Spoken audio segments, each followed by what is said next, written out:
আমি যেদিন ভাবি আজকে সারাদিনের কাজগুলো গুছিয়ে আমি একটা সুন্দর করে ভিডিও বানাবো, সেই দিনই হচ্ছে আমার সাথে এমনটা হয়। মানে কাজগুলো একবার এলোমেলো করে করতে হয়, ভিডিও করার কোনো পসিবলই থাকে না।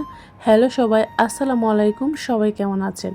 আলহামদুলিল্লাহ, আমরা অনেক ভালো আছি। অনেক দিন পরে হচ্ছে একটা ডেইলি ব্লগ নিয়ে আসলাম। আশা করি সম্পূর্ণ ভিডিও দেখে তারপর হচ্ছে একটা গঠনমূলক কমেন্ট করবেন। তো সকালবেলা হচ্ছে রুটি দিয়ে নাস্তা করেছিলাম, তা আমি সকালবেলার হচ্ছে ভিডিও করতেই পারিনি। এই যে বললাম, যেদিন ভাবি যে আমি সকাল থেকে ভিডিও শুরু করব, সেদিনই হচ্ছে আমার করা হয় না, মানে করতে পারি না, পসিবল হয় না বাচ্চার জন্য বা কোনো না কোনো একটা সমস্যা থাকে। তো কি আর করা, রান্নার শুরুতে হচ্ছে আমি প্রথমে ডাল বসিয়ে দিই, কারণ ডালটা হতে হচ্ছে বেশি সময় লাগে। আর আমাদের বাসায় তো প্রতিদিনই ডাল রান্না করতে হয়।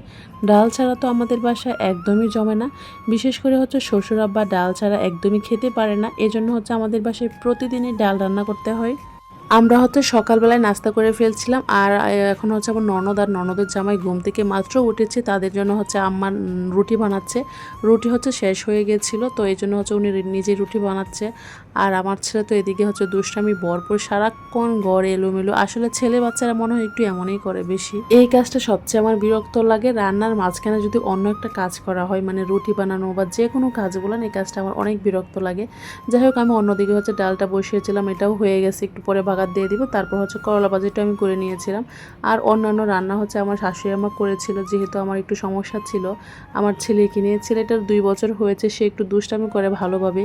অনেক সময় একা একা বাথরুমেও চলে যায় বা অনেক দুষ্টামি করে, যেগুলো আসলে নেওয়া যায় না। অনেক সময় তারও সমস্যা হতে পারে, এজন্য হচ্ছে আমি তার পিছনে পিছনেই থাকি। এদিকে হচ্ছে আমার শাশুড়ি আমা রুটি চাকা দিয়ে তারপর তাদেরকে একটু নাস্তা দিবে।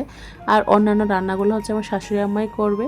তাকে, আমার ছেলেকে হচ্ছে আমি একাই সময় দিচ্ছি, তার সাথে হচ্ছে আমি একটু খেলা করতেছিলাম।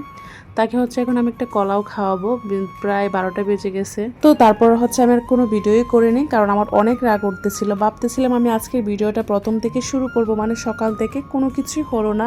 দুপুরে রান্নাবান্না তো করতেই পারিনি ভিডিও, তারপর হচ্ছে আবার সকালবেলাও না, এই জন্য পরে আর ভিডিওই করিনি। তো কি আর করা, কিছু করার নেই। এক বুক মনে দুঃখ নিয়ে ছেলেকে গোসল করিয়ে দুপুরের খাবার খাইয়ে তারপর হচ্ছে চলে গেলাম। এদিকে দেখলাম হচ্ছে আমার ননদ ঘর গোছানো শুরু করছে, মানে জানলার পাশে অনেকগুলা গাছ ছিল, সবগুলা গাছ হচ্ছে সরিয়ে ফেলছে। এই গাছগুলো হচ্ছে সে পরিচর্যা করবে, মানে ভালোভাবে কাটিং করে তারপর হচ্ছে আবার এখানে দিবে।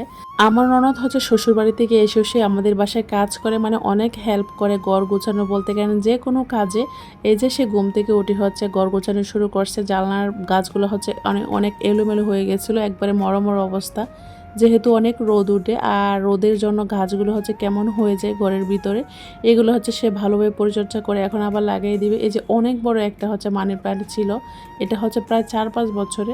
তারপর হচ্ছে সবাই মিলে দুপুরে খাবার খেলাম। আজকের ভিডিও এই পর্যন্তই। সবাই ভালো থাকবেন, সুস্থ থাকবেন, আল্লাহ হাফেজ।